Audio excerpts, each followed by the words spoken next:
everyone, and welcome to Diaspora Panel. This is our first episode for the year, and I would like to say Happy New Year to all our numerous fans and subscribers. We hope you had a nice Christmas, and we wish you a prosperous 2022. Please don't forget to subscribe to our channel. You can see all our videos on www.diaspora.com, and if you want to reach us, please send your emails to info@diasporapanel.com. Today, we would like to talk about an issue which concerns all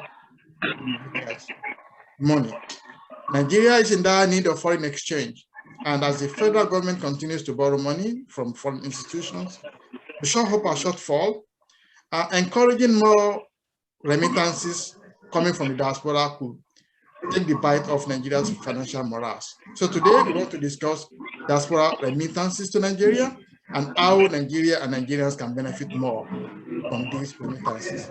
I have on the panel with me today, as always, I have two international professionals, Mr. Ola Atandidiba, who is based in America, and I also have Mr. Lalawal, who is based in Canada. My name is Degiolaya, and I'm resident in the Republic of Ireland.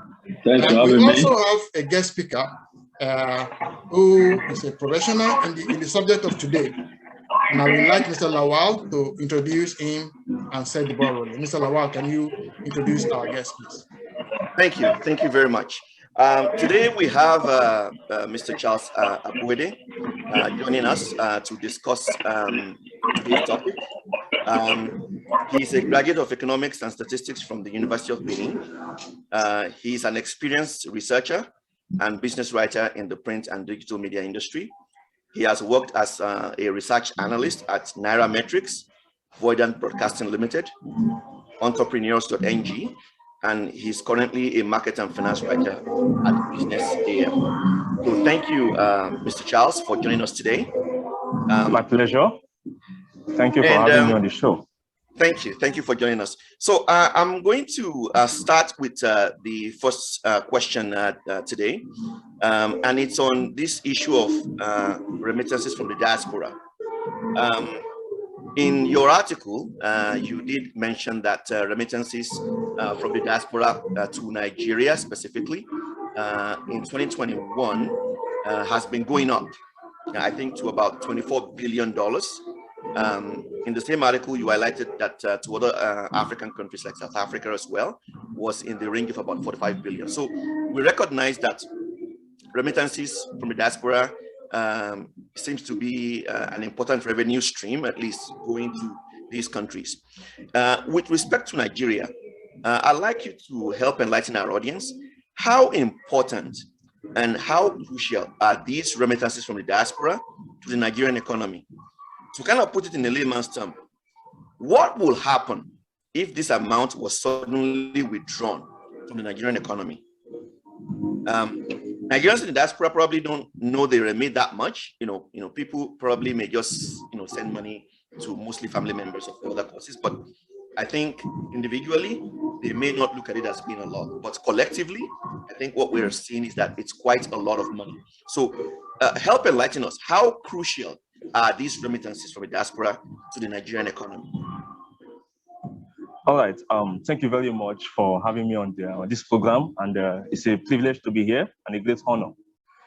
Okay. Over the years, remittance inflow has always constituted, a large proportion of federal governments, Nigerian federal government's budgets, and truly, yeah, it has contributed a lot, to Nigeria, to the economy. And we all know Nigeria arguably is the largest economy in Africa, by GDP. And the remittance inflow from the diaspora has really contributed also to the GDP of Nigeria. And that we can actually say is more or less like 10 times higher than the foreign direct investments, into the economy. And government has really relied on this heavily. Remittances heavily, to shore up the balance of payments accounts, and also on for basic infrastructures in Nigeria, and also to households, because these migrants who leave Nigeria decide to send in money just to support their families, their friends, and all that. So to an extent, it's the remittances inflow in Nigeria has really been very crucial, and it has really helped these households in a lot of ways. And if we check truly, if this money or this fund is being withdrawn from Nigeria, we're going to see the effects. And the effects will actually be seen in the federal government balance of payments account, because now Nigeria is in dire need of economic boost, and the government are also having some inabilities of diversifying the economy just to raise some revenues to fund its budget. So by and large, if this fund is withdrawn, we are going to see the effects definitely. And remittance also have a big role to play in the GDP of Nigeria. So it has really helped over the years. It has really helped over time, not just to federal government, also to Nigerian households.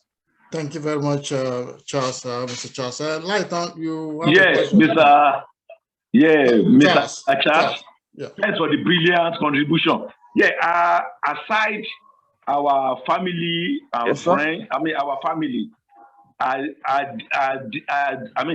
do we still have people who are the largest, who are the other recipients of this remittance? Okay. Now, aside the Nigerian households or family friends, yes, immediate families, definitely. And aside they, being the largest recipient, the federal government also has been, a major recipient of this remittance. Because they rely heavily on it for infrastructure development, for other things, which such as the balance of payments, and also the fiscal authority, that is the CBN, which was part of the federal government. They also rely just to see something to show up the external reserve, and also have some headroom when it comes to intervening in the foreign exchange market. So yeah, these are other major recipients. Let's say we can just put it to say the households, and the government. They are the major recipients of this remittance. Thank you very much, Mr. Charles. The question I want to ask primarily is, Nigeria has a lot of professionals like ourselves, abroad, and we make a lot of money. We send money home, and Nigeria is a country that has millions of people, but Nigeria is sitting back, just waiting for us to send money home. Do you not think that Nigeria can take a proactive action? Like, for example, most of the money we send home is through Western Union, through MoneyGram, RIA, you understand? And we pay a lot of commission. Yeah, if Nigeria has its own money transfer, which is free of charge, that we don't have to pay any commission, now we will be able to move much more money home, and Nigeria can actually know exactly how much will be coming, maybe per week or per month. Do you not think that Nigeria should encourage us by setting up, by being proactive? Okay, on that actually calls for more policy to be in place, because I know in Nigeria we are very good with drafting policies, but the execution is always a problem. And over time, now seeing the rise in remittance inflow into Nigeria, that is also actually a part for the government to now come up with channels just to encourage the inflow of remittances into the country. Now, fine, we have the telcos coming into the into banking. We have some partnerships. We've seen some telco companies partnering with some of these money transfer service providers. Now these are actually great developments which Nigeria can actually leverage on, just to push for this the remittance inflow, just to increase, and also encourage those sending in, and also the service providers. So it's actually called for some policies to be in place, and definitely, and this also calls for the cost of remittance. how much does it cost in Nigeria or a diasporan to send the money to Nigeria?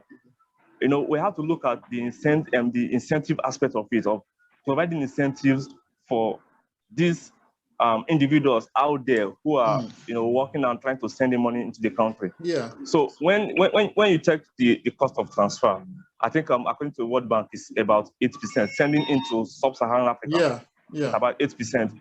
And but if you're able to, you know, find to an extent, yeah, the service providers, you know, have a portion, a percentage out of that.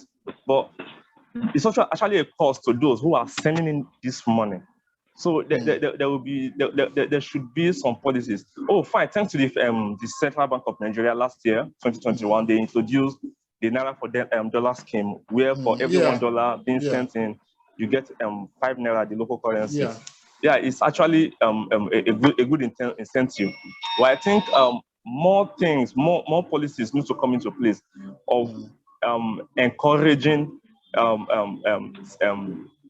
senders, those who are sending the money, also encouraging Nigerians to also, you know, seek for ways to receive these funds from outside the country, so as to increase the inflow, you know, and that's where policies need to come into place. And that's another point where I need to raise, where I need to point to the fact that we need to now intensify the adoption of the e-Naira wallet, which Nigeria recently launched, October 1st, 2021, so as to, you know, bring up a place or a way where there can be seamless monitoring of remittances and other forms of, you know, money transfers, you know, using a good or a unified exchange rate, though. You know, those are some areas. So basically, I think there's need for the government, both the fiscal and monetary authority, to come up with incentives to encourage senders and also recipients, and also, you know, come up with a favorable exchange rate that we also, you know, favor both the recipients and also the senders. They will have to also look at the cost of transfer.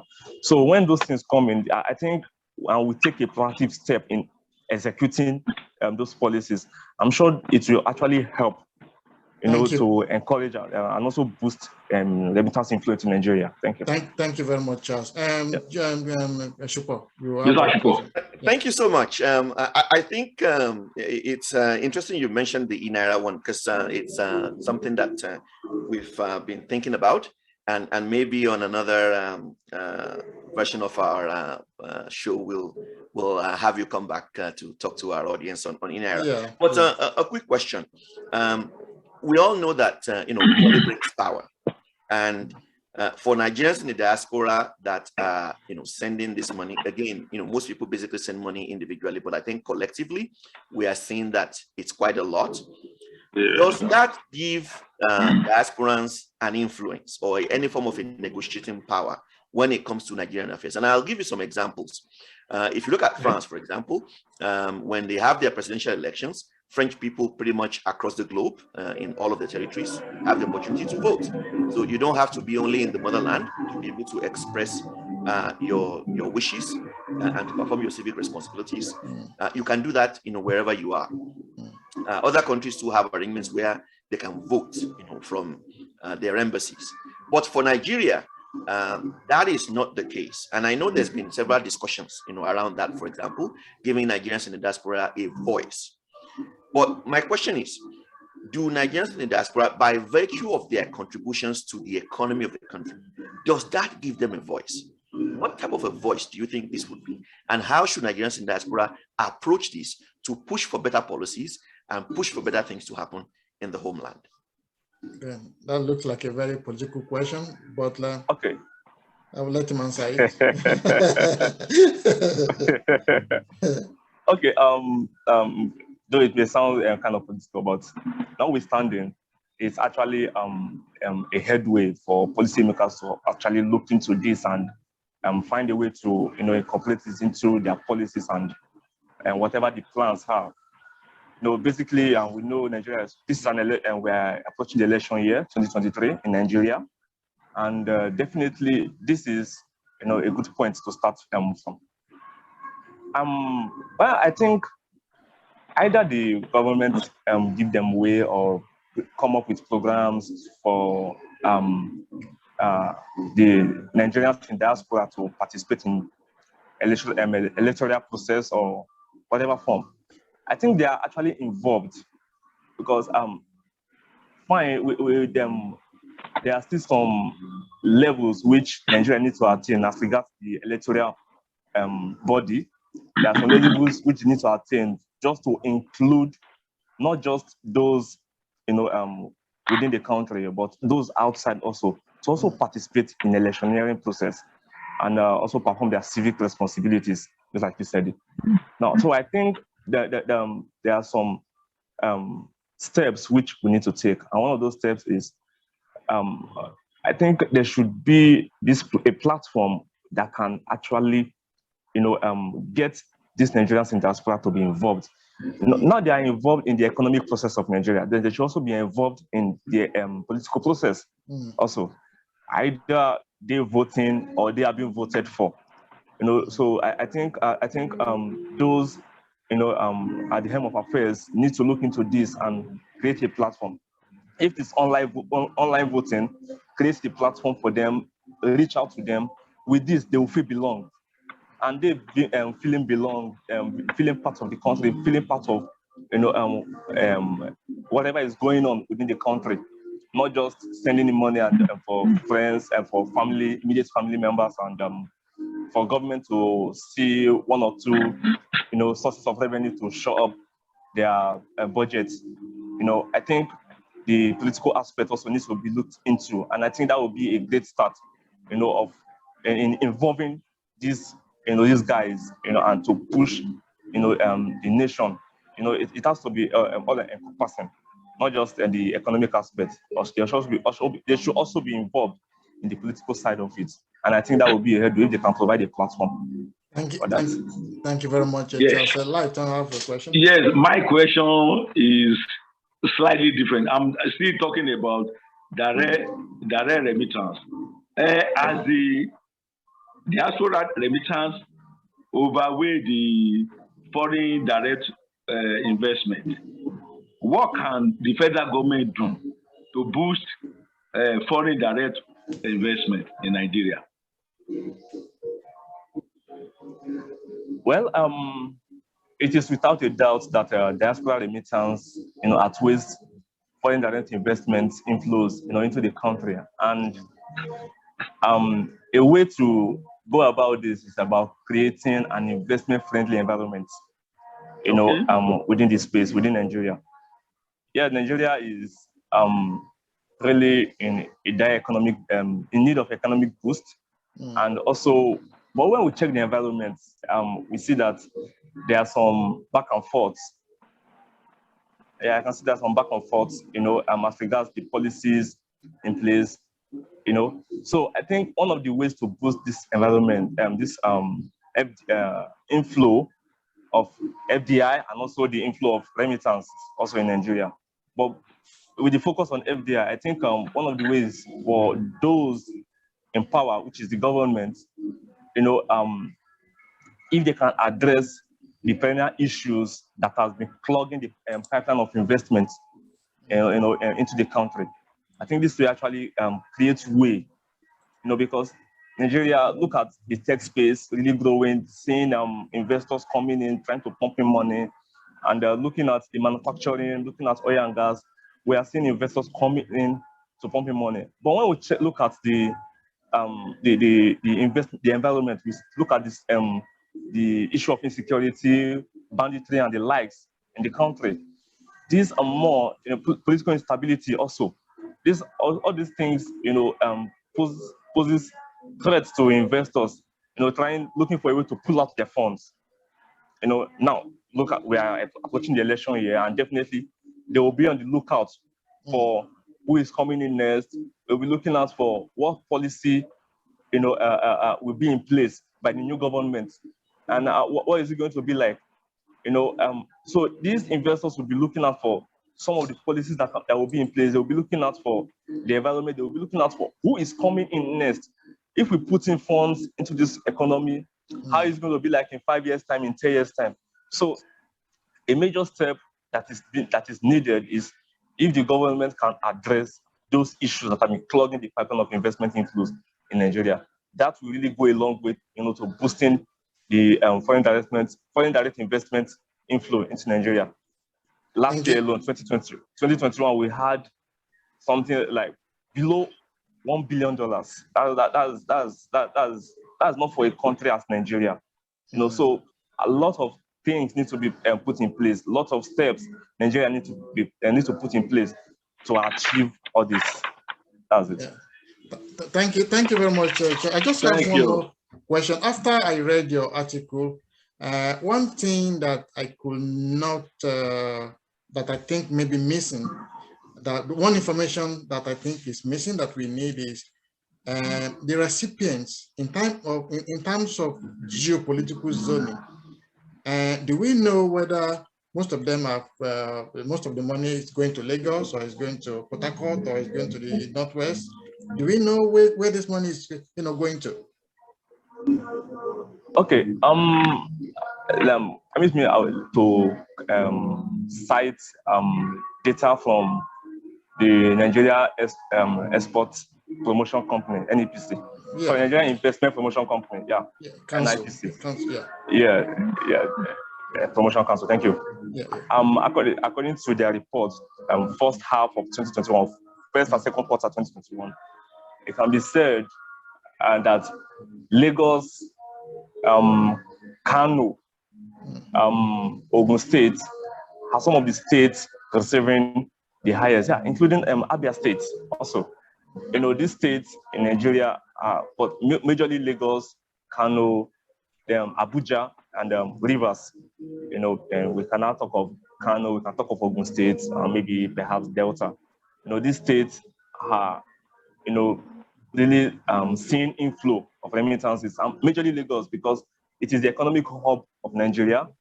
That's where most businesses are, sited, and that's the most busy city in Nigeria, or perhaps I would say in Africa. Owing to the economic power which it holds. So basically, these states they receive, and what investors are actually looking out for are those sectors, within this state, or those opportunities in this state, where when they pull in the funds, the return on investments, will be encouraging. Yeah, will be encouraging. So they actually look out for this. And Lagos is, a prospective destination for investment in Nigeria, and that's why Lagos has had over 70% of the whole inflow, over the years and until now. Yeah, we expect to see what happens to the end of the year and what comes in the third quarter and the last quarter of 2021, and we get to know more of which of the states has the opportunities for these investors to come in and see pulling funds so as to increase or see a prospective growth, positive growth in the inflows of these investments to Nigeria. Thank you very much, sir. Any other question else? Anybody have any question? Just one last question, very quickly. Okay. So, finally, what can the government do to sustain remittances? While they're still working hard to boost foreign direct investments, at least, if the government has been unable to boost foreign direct investments, and we see a lot of money coming in through diaspora remittances, what can the government do at least to sustain that and make it easier and probably even increase it? Okay, thank you for that. Like I have said before, for government to actually work or act proactively, just to see this investment inflow, to be on the rise and continuous, I think first of all, there is the need to intensify the adoption of the e-Naira wallet, with a unified exchange rate. And that boils down also to the monetary authority, not just abandoning its monetary duties to focus on the fiscal side. No, fine. The government have some responsibilities, to do as regards the fiscal side, but it's like the CBN is also moving that direction. But I think there's need to focus on the exchange rate, also to focus on the inflation, which is now above the CBN target of 6 to 9% since over 10 years now. And there's need to focus on that. And also, there should be a need to develop policies, that can influence, the channels through which this investment, are flowing into Nigeria. And that has to do with the international money transfer operators or the service providers. Let there be incentives for these guys so as to encourage them and also encourage, excuse me, and also to encourage senders, who remit these funds, these monies into Nigeria, so as to encourage them.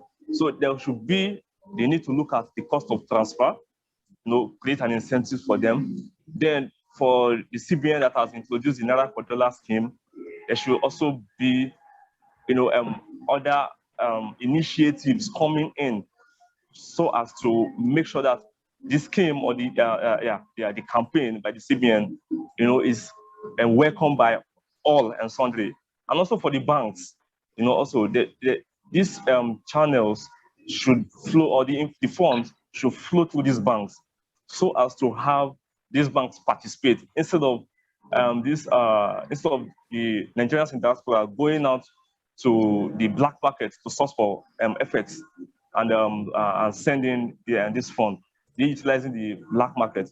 So instead of using the black market for their rates or to send in this fund, they can also use the banks. They can also use accredited service providers or payment service companies, who are also domiciled in Nigeria and also have branches outside. With this, it will make all this, it will make remittances to be very to be seamless. And one of the goal of the e-Naira, which was launched by the CBN, is also to monitor remittance inflow. Also, I think when these policies are in place, when these things have followed, to the latter, they have followed with due process, followed effectively, not just coming up with the policy, but the execution to the latter. I think all this will actually help in driving, the sustenance of the inflow, of this investment into the country. Yes. Thank you very much. Thank you for coming. Thank you very much, Charles. So, Lighton, have you any question at all? Yeah, I think I've finished my question. We're actually out of time here. So my question. Okay, yes, okay. No. Okay, but anyway, thank you, Mr. Charles. Thank you very much. We do appreciate. Thank you for coming. We do appreciate your time, and hopefully, if we need you some other time, we hope we'll be able to contact you. If you don't mind. Oh, sure. Thank you very much, sure. and have a wonderful day. Have a wonderful day. Thank you. And you too. And you too. All right. Thank you. Bye bye. Thank you so much for joining us. Thank you for having me. Bye-bye. Thank you. Cheers. Bye bye. Yeah. Bye bye. Bye.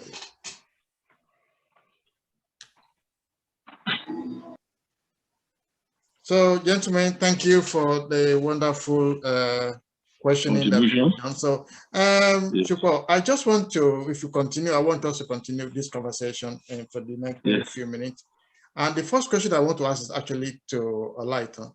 I am thinking that for a government like a Nigerian government, you have about 20 million people abroad, professionals who are making good money and sending money home. Instead of you to sit down complacently and be waiting for them to send money, to me it's like going on a blind date. What if you are proactive and call everybody together and say, hey, you guys, let's come together. If you can send home $500 every month, and you can do that for 5 years, we'll give you an award, Order of the Niger, or we'll give you certain award, a Nigerian award, an award of recognition. If you do that, what will happen is that people, they'll be sending their money home to their loved one, but it will be consistent. So if it's consistent, then the government will be able to plan and say, okay, this month we're going to get 40 million. We have about 20, over about 20. The question, you almost answered all the questions. Let me talk. Okay. Yeah, that is what crossed my mind when I was reading some articles about the remittance of foreign currency into Nigeria. Yeah. If an household in Nigeria, we are sending a $500 every month. Yeah. Like 125 every week. Yeah. And the government, they have an agency that is controlling it in Nigeria. Yeah. Instead of going through Western Union, going through Riyadh, going through all this stuff, right? And they are all over the world. Yeah. They have it in China, in America, in Europe, in Asia, everywhere. Yeah. I mean, look at the amount of money they are charging. Yes. $99, $77 they are charging. It's going to Nigeria. Look at a lot of poverty eradication that they will be instituted in Nigeria. Look at we have enough for housing scheme in Nigeria, right? They will have enough to pay salary instead of borrowing money to pay salary. Yeah. I mean, look at but our people, they just want to be there. They just want to hold farm to the apparent. I mean, they also hold farm to the reign of the government that they are about to rule. They are doing it, but they don't know what it attached to be the leader. So I don't know. Right? These are the questions they need to sit down. Like Awolowo said, when many people, right, they carouse themselves with the people of easy value, easy virtues. Yeah. He, like many other, he sit down and provide solution to the problem of the country. Right? These people, they don't think, they just believe that they should be the luxury of the office. They are all what they are, that important to them.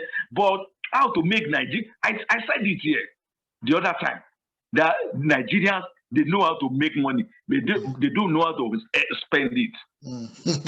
They don't know. I have a bit of a different perspective, but I largely agree with what you've said. But my perspective is also that while remittances from the diaspora is good, you also don't want to. I think every diaspora that is sending money home to their loved ones is doing that at the back of their mind, thinking, I'm helping, but the ultimate goal is to get everybody to be self-sustaining. Yeah. Yes. Because you don't want people, just to be sitting down at home complacent and just waiting for money to be sent every time. So that's no. At times we want to build houses, we want to do business, we want to do everything. Right. So that is exactly. So and you touch on a point, because when we look at the issue of affordable housing, for example, and this I'm not sure if people will buy into it if it's a government organization, because government in Nigeria has failed in so many ways. But even if it is a private corporation where they will build affordable housing, the good thing with infrastructure like housing is that if you are contributing money into the company as an owner, your name can be on the title. So, but you can actually see the physical property that your money is being used to build. So, as a diasporan, diasporans can put their money together, float companies that will actually build affordable housing that people can either rent or people can buy. So, I mean, for the government, for example, that could be a very good way of providing just the right environment and providing the right incentives to solve the issue of affordable housing. Strictly contributed by the Nigerians in the diaspora, and those who are contributing the money will have their names, on either as shareholders in these companies, and these companies actually will own these assets. I mean, they are physical assets that cannot disappear. So that could be a way, so I think I agree with you that there's a lot more thinking. I mean, if the government cannot provide a good environment to attract foreign direct investment, which you can see makes sense, because the reason why Nigerians in diaspora are still sending money is because it's their country, it's their people, they are they're still passionate, they're not going to abandon the country. Investors are looking to make money. If you have the right incentives, you have the right environment, they'll come. I think that because right now There is no government agency or no government website where you can actually go and say, where can I invest in Nigeria? A lot of people just send money home to their parents, to their brothers and sisters, who spend it, on food and, things they do every day. So then a few people send money home to buy houses. But if the government has a website where we can know what is the areas of investment. I just send money home into an account, and the money is going down because of the value of the naira vis-a-vis the value of the dollar. You understand? So as a point, I have to stop and say, I'm not sending my money home anymore because it's crazy.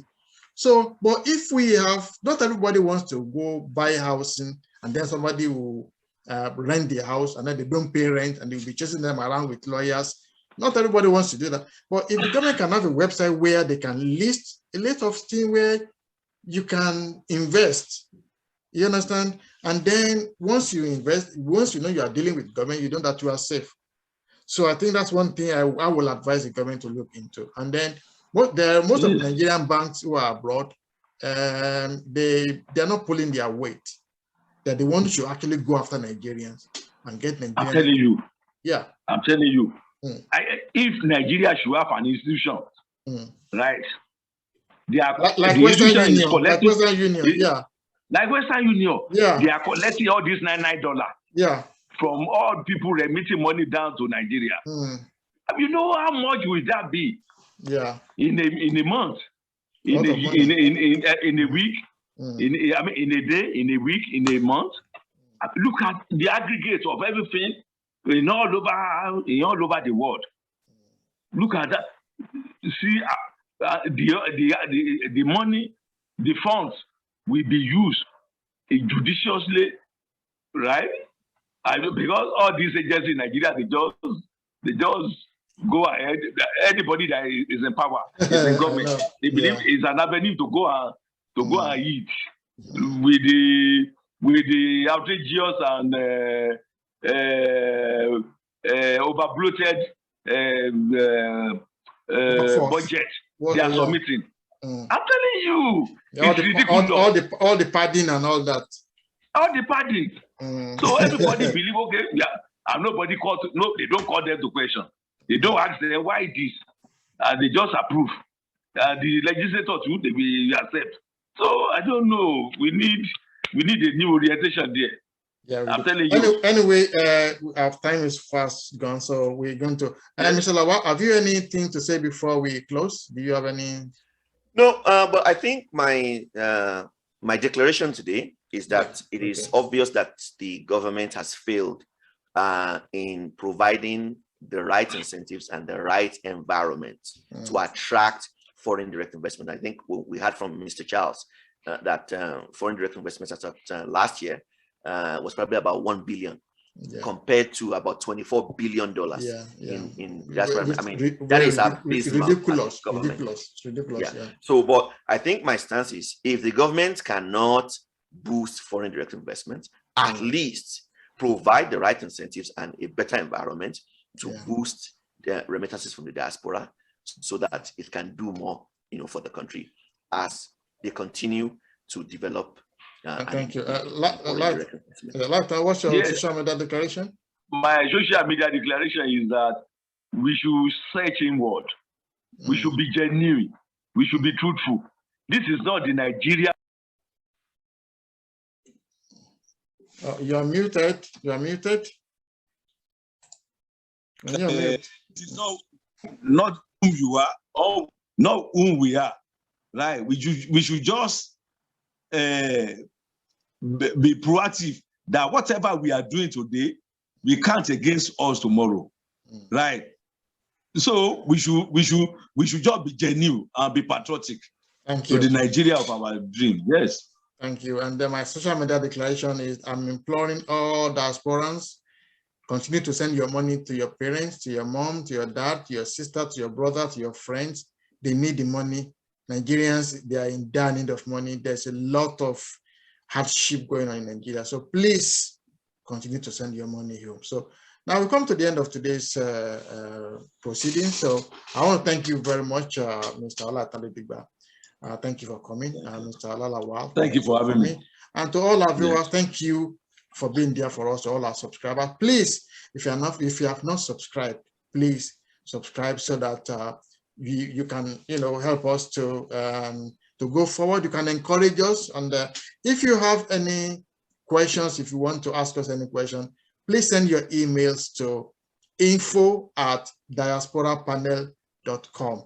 And you can see all our videos on www.diasporapanel.com. Thank you very much. My name is Dejola, and I'm based in Ireland. We'll see you again next week, and God bless you. Bye-bye. Bye.